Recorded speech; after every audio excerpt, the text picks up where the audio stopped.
নতুন দলকে অবশ্যই সবার স্বাগত জানানো উচিত। সমালোচনা, এক পক্ষ আরেক পক্ষের বিরুদ্ধে কথা বলা, এটা রাজনীতির স্বাভাবিক চিত্র হিসেবে আমরা ধরে নিই।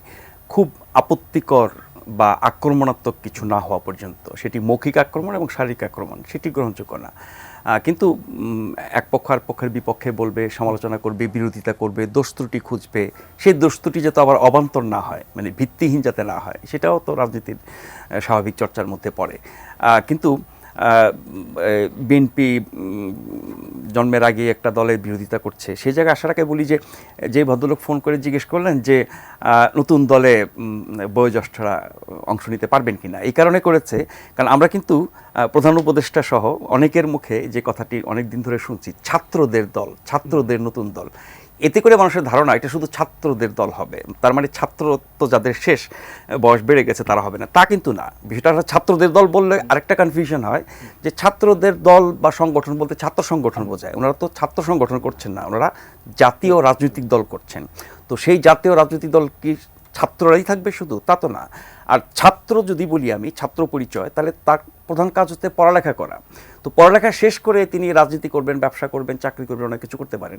ফলে ছাত্রত্ব আর রাজনীতি, জাতীয় রাজনীতি, ছাত্রদের দল, এগুলো নিয়ে কিছু বিভ্রান্তি তৈরি হয়। আমার মনে হয় সবচেয়ে ভালো এটা বলা যে তরুণদের রাজনৈতিক দল। তিনি একটা বয়সের সীমার কথা বলেছেন।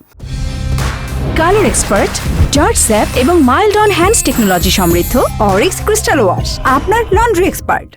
তরুণদের রাজনৈতিক দল, সেখানে বয়স্কদেরও জায়গা কিছুটা থাকবে একটা নির্দিষ্ট পর্যায়ে, কিন্তু মূলত যে শক্তি আগামী অনেক বছর দেশ সমাজ পরিচালনা করবে এবং মূল শক্তি হবে দেশের, তাদেরকে নিয়ে ওনারা রাজনীতি করতে যাচ্ছেন। খুব ভালো কথা, কারণ এরাই ভবিষ্যৎ।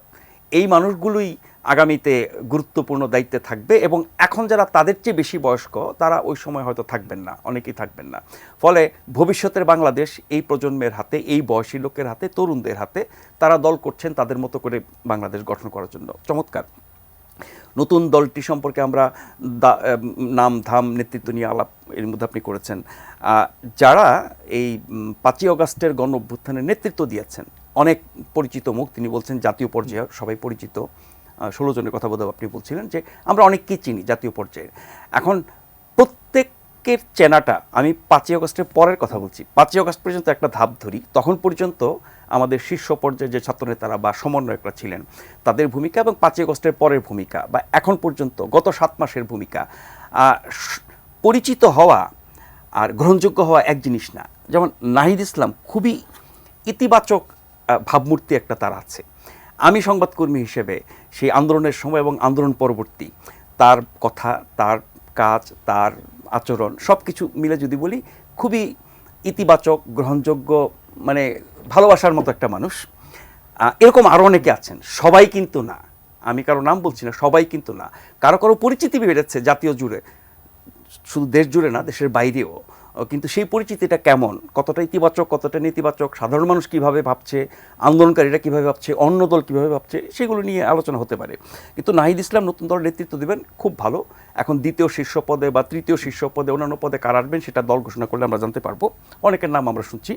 এই দলের মধ্যে যারা আছেন তারা মূলত আন্দোলনের শক্তি এবং বিভিন্ন রাজনৈতিক ধারা থেকে তারা এসেছেন, সেটা ছাত্র সংগঠন থেকেই একাধিক ধারার মধ্যে একটা সমন্বয় ঘটানোর চেষ্টা করছেন। সেই কারণে পদপদবি নিয়ে আমরা কিছুদিন বিরোধ দেখেছি। নতুন দল গঠন করতে গেলে এটা এমনটা হয়